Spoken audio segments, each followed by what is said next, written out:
Hi, and welcome back to our channel, Pay Down Debt Solutions. I'm Jen, and the big guy isn't here today. So I want to go over something today that's pretty interesting around this time of year. And we're just going to call it, for all intents and purposes, the check is in the mail. So some of you are getting checks in the mail right now about, they're like these mini loans, right? They come in the form of a check, and then they tell you to just, all you gotta do is endorse the back of the check, and we're gonna give you, $6,000, $4,000, $3,000, whatever it is. And many of you might be tempted to do this, especially around this time of year when you want to have a good Christmas. You want your children and your family to have a good Christmas. So these can be very tempting. I know, because there were times when I looked at these and considered them myself. But never, ever, ever look into doing something like this, because the interest that you are going to be charged is astronomical.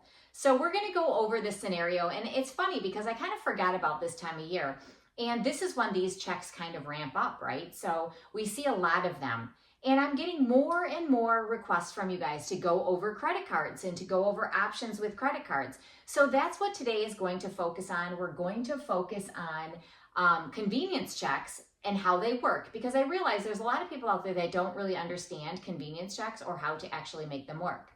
But I'm going to read an email for you guys from someone who contacted us about one of these checks that she got in the mail. So it says, "Hi, Dan and Jen. I have recently come across your channel, and I wanted to reach out and say how much I have learned about a strategy I didn't know existed. I love watching and learning about velocity banking, and I have an issue I am hoping you can help me with. I am a divorcee with 2 kids, and I make decent income, but I do not have a lot of cash flow, a term I am just now learning.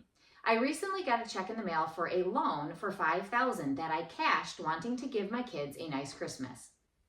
I didn't read the fine print very well, as it had a starting 1-month interest of 7% and then goes into 30.99% interest. I am hoping you can help me figure out how to work this into my finances better and use my credit cards instead, maybe, to pay this loan off. Whatever you suggest. Here is my income and cards that I have to work with." And then she goes in and she lists for me her organized debts, okay? So I thought this was a really good example to bring up, especially at this time of year, and to go over these checks that you guys sometimes get sent in the mail. I know I used to get a million of them, right? And I would get all of those letters for these, payoff, these loan companies, these loan consolidation companies that want to give you all this money, right? But again, I talked about this before. Please don't do that, because they're really, you'll become a victim is what's going to happen, and they will absolutely trash your credit. No matter where your credit is right now, it's probably better than where it would be if you let one of these companies take it over, okay? So what we bring to you guys, again, on this channel, we teach velocity banking. We teach it through the Pay Down Way. It's a company that Dan and I have created and brought to you. We have an app that's coming out to help you guys with the calculations and to be able to pick your tool better. And so let's get into it today. Let's talk a little bit about, the wonderful thing called a credit card, right? A lot of people don't like credit cards because they're afraid of them. They feel like the credit card is what got them in their situation. And that may or may not be true at the end of the day, right? So yes, a credit card can get you in a little bit of trouble if you don't know how to work them properly. But once you do, once you learn to bank the way that we're teaching, you are going to love credit cards, because the truth of the matter is, especially these cards that have rewards, they will help you combat interest, okay? And we're talking about simple interest here versus a loan, which has amortized interest. And that is what is so awful about these, these checks that you're getting in the mail, because what they are is a loan. And for those of you that have been following us and learning, you understand that loans are evil, right? I call them evil because they're on an amortization schedule. And what happens is all the interest for that loan is going to be paid up front. So you're paying more interest than you are in principal on these loans. So over time, there isn't any way to, combat that interest or lower the interest rate, but there certainly is if you're using a simple interest, okay, such as a credit card or a line of credit, all right? So I go over with you all and I talk about RLOCs, or revolving lines of credit.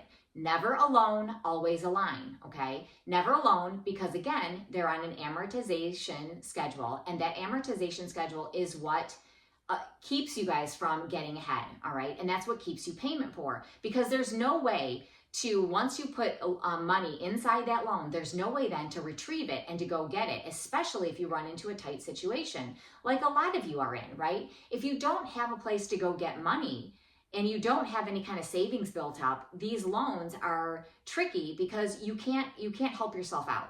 So that's why people get into credit card debt, because they end up using all of their credit cards, but they don't use them the right way. And so that's why you guys end up, payment poor, all right? So payment poor, been there, done that. I talk about this again all the time, how Dan and I were also payment poor at one point.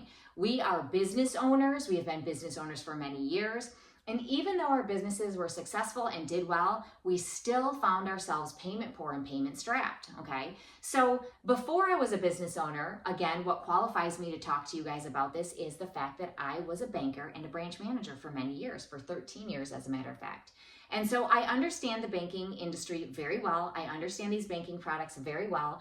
And I actually laugh about it when I think, a bit more about it now, and how that all of this has come together full circle for me. So where I'm teaching you guys all the things that I learned, as a kid out of college and trying to make my way in the corporate world, right? This is what I learned. And I learned now a different way to bank. Instead of making, deposits into your checking account with your direct deposit and paying bills that way, I learned a different way.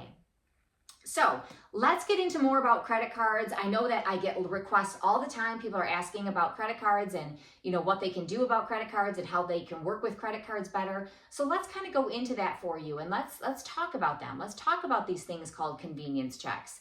And they're pretty powerful tools if you know how to use them.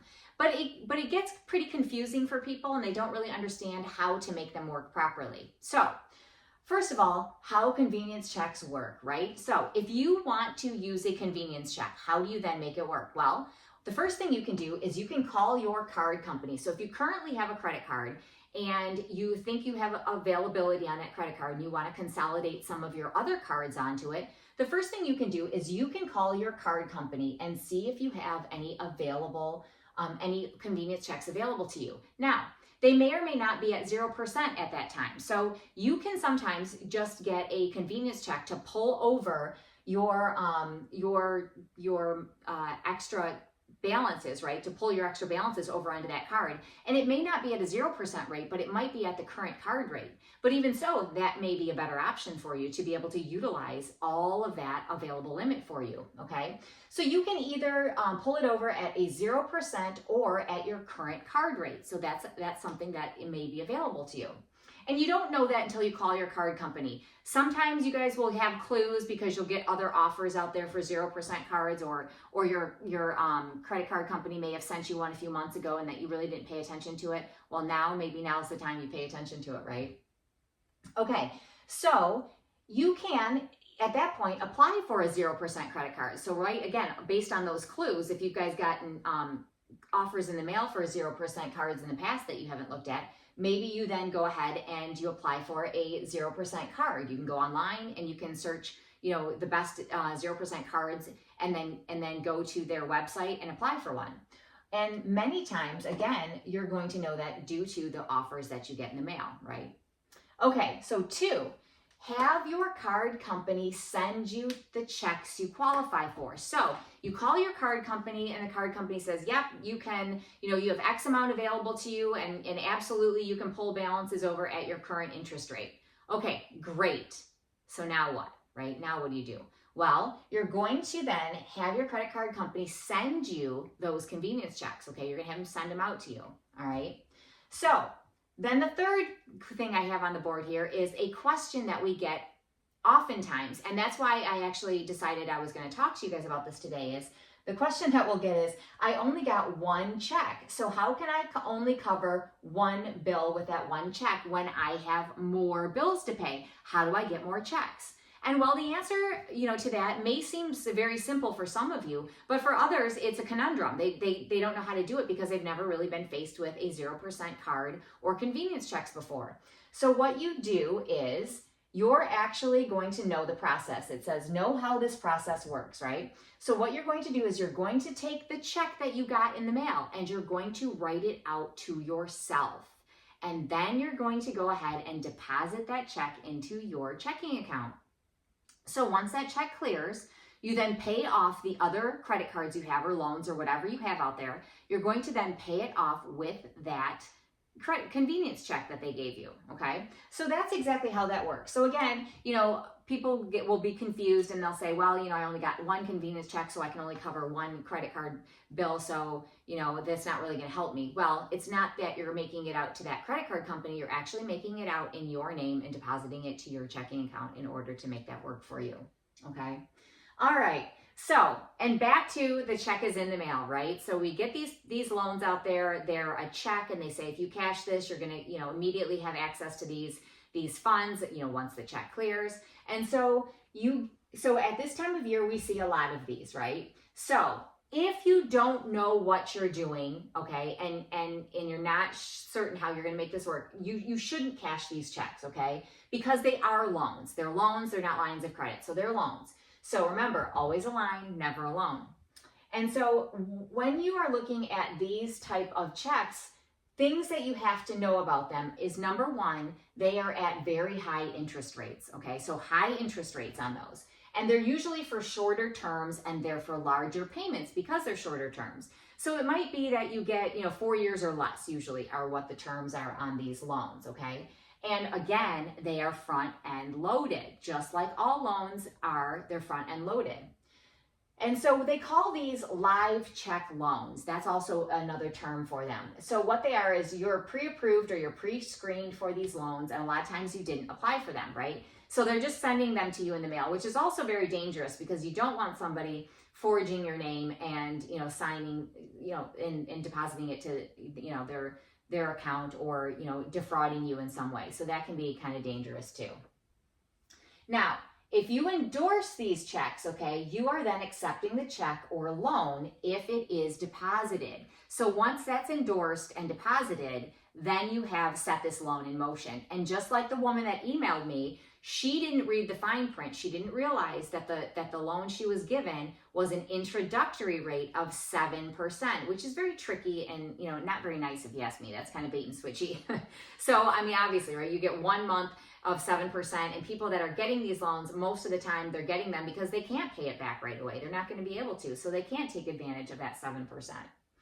Okay, so the other thing that you might want to do too is, so you're not sent these checks, is to call. There's usually an 800 number associated with them, and if you call them, you can then opt out, okay? The other thing you have to be really, really, really careful about are scams, okay? So a lot of times there are scams associated with these loans.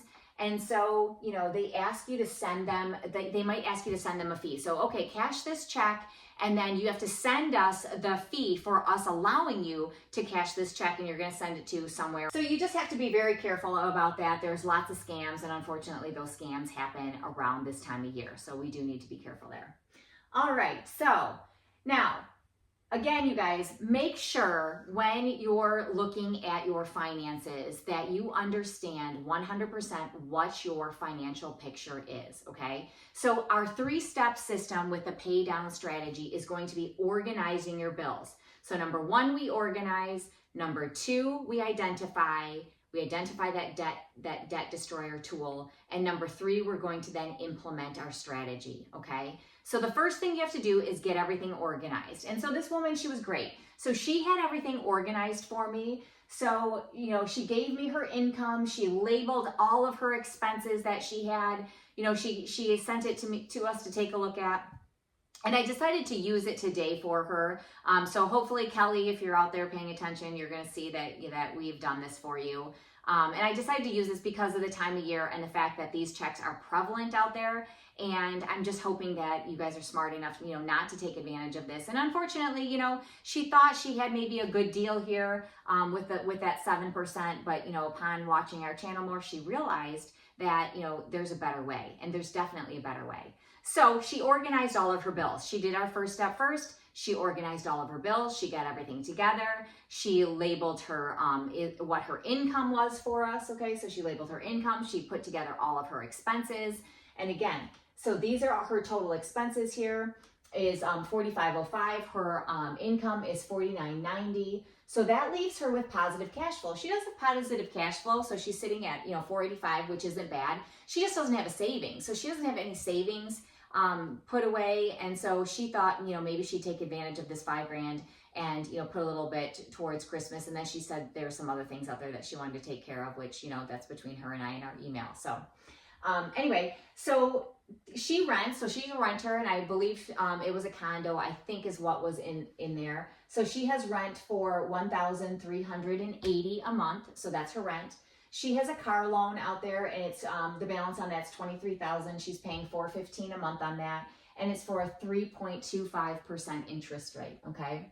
So when we're talking about the strategy we're going to be using with her, remember, she's not a homeowner, she rents, so she doesn't have home equity available to her. She can't get a home equity line of credit. She can't get a home equity loan, which we wouldn't do a loan anyway, right?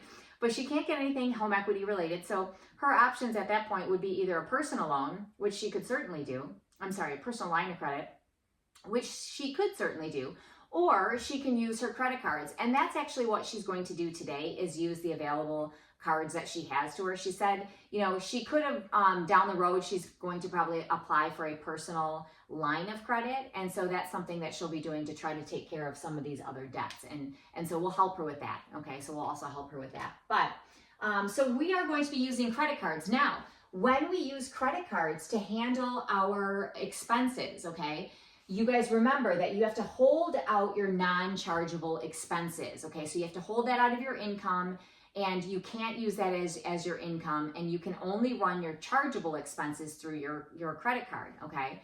So again, we talk about velocity banking, and we talk about what makes velocity banking so powerful, okay? So back to the basics of velocity banking are, right now she has cash flow of $485.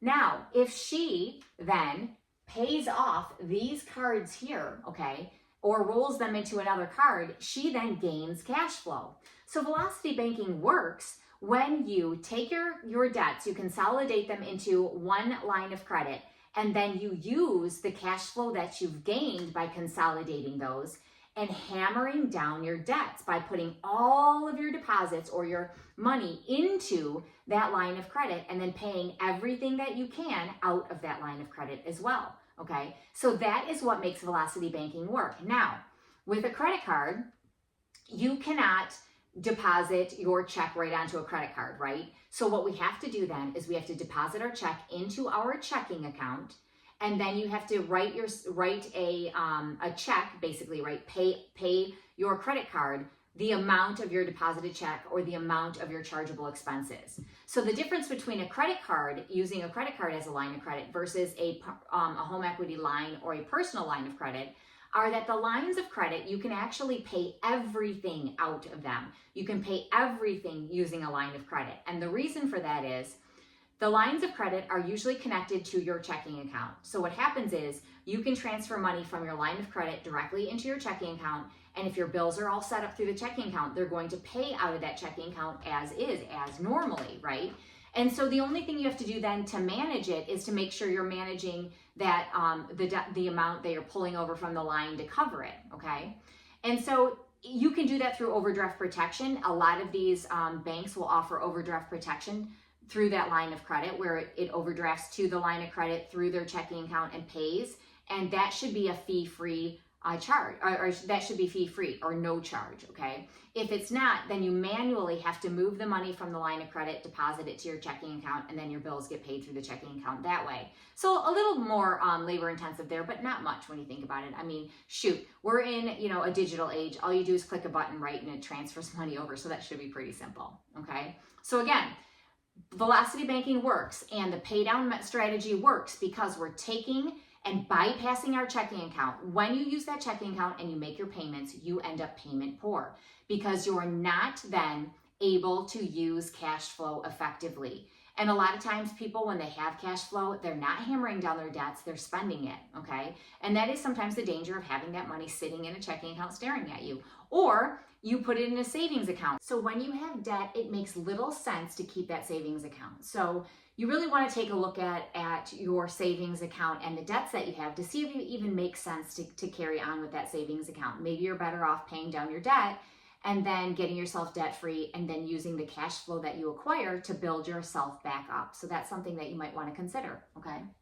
So again, back to our scenario here, we have to hold out our chargeable expenses, or I'm sorry, our non-chargeable expenses. So all of these too, right, credit card 1, 2, and 3 would be considered non-chargeable expenses, except we are going to be using credit card 1 here as our debt destroyer. So that is going to be our debt destroyer in this scenario, okay?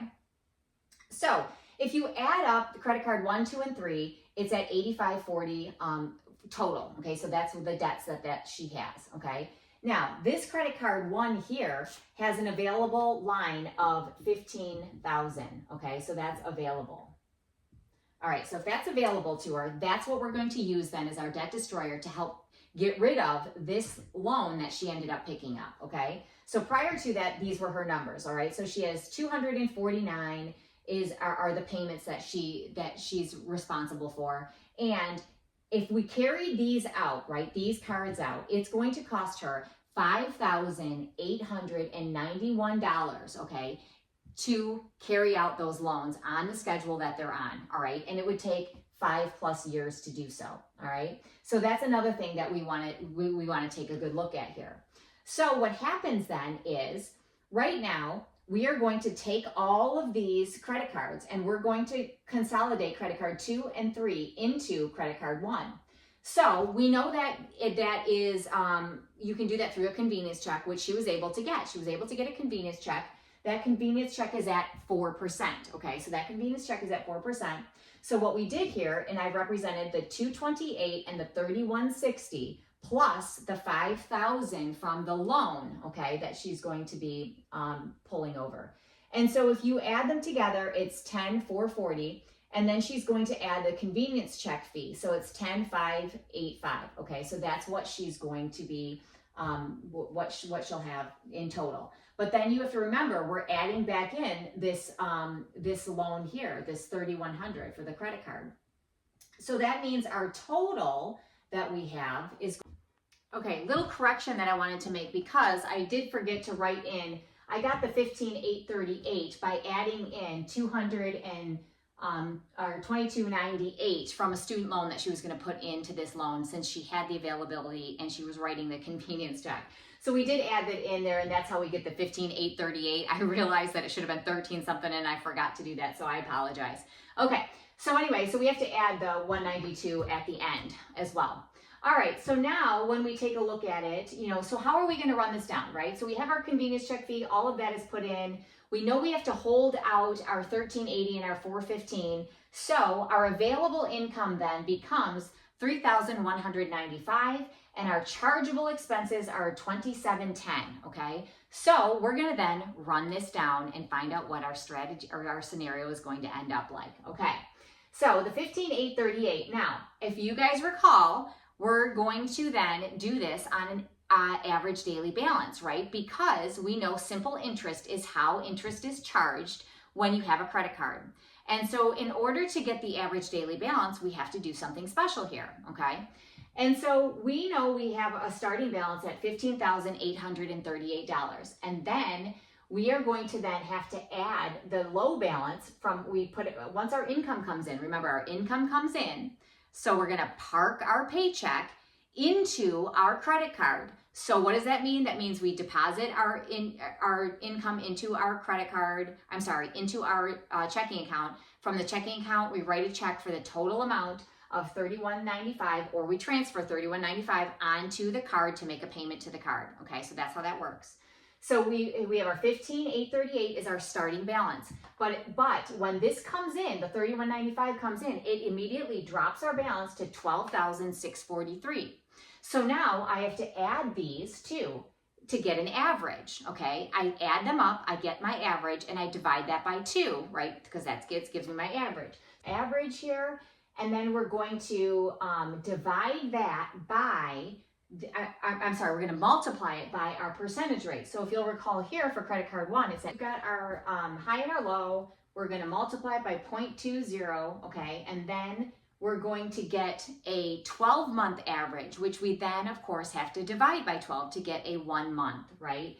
So we want, the 237 is for 1 month because we're only concerned with 1 month of this interest because we know it's going to continue to drop, all right? So to recap, we've got our balance that we start with. We have our income that comes in. We have our charges, because remember, we're charging expenses throughout the month. So we have our charges that are coming in. We have our interest rate, okay? And so when we add this all up, we get $15,590. Then our income comes back in. Remember, we're going to park it in our checking account. We're going to transfer the money once that deposit comes in, and we're going to pay down our card by $31.95. So it drops it to $12,395 plus our expenses, plus our interest, and we end up with $15,338. Now, so what does this mean for her at the end of the day, right? So what does this actually mean? Well, remember, this payday loan here was going to be, right here was for 48 months, okay? So it was going to take 4 years. It was going to have a payment of $183, and she was going to have to pay back $37.80, all right?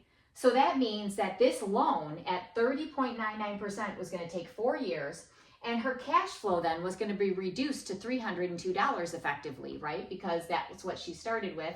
If we subtract 183, we're going to end up with 302. So here is what we end up with, okay? Sorry if I'm off camera here for a second. We'll just move this. Okay, so that means it takes 38 months for her to handle all of this debt, the $5,000 plus the current $8,540, okay? So it takes her 38 months to handle this. She pays then $5,416 in interest versus, right, if you add up everything that she was going to pay here, it was going to be 5 years total at $9,671, which means she saved $4,255. Now, we also have to subtract the $192 from rolling that in. So you subtract the $192 in interest there, and she still comes out ahead, doesn't she? That is velocity banking for you. This is the pay down way. This is why we bring it to you guys, because I know that you can do this too. And she saved herself from all of this expense just by learning velocity banking, sending an email, and having us take a look at this for her. So Kelly, if you're out there, I hope this makes sense. I hope you'll be able to do this. I know you will. And so, everybody take note. This is our way to bank going forward. Payment poor, no more. By the end of 2024, right? So 2025, you're going to thrive this time because you've learned a new method, a new trick, so to speak. We'll see you next time, guys. Thanks for watching.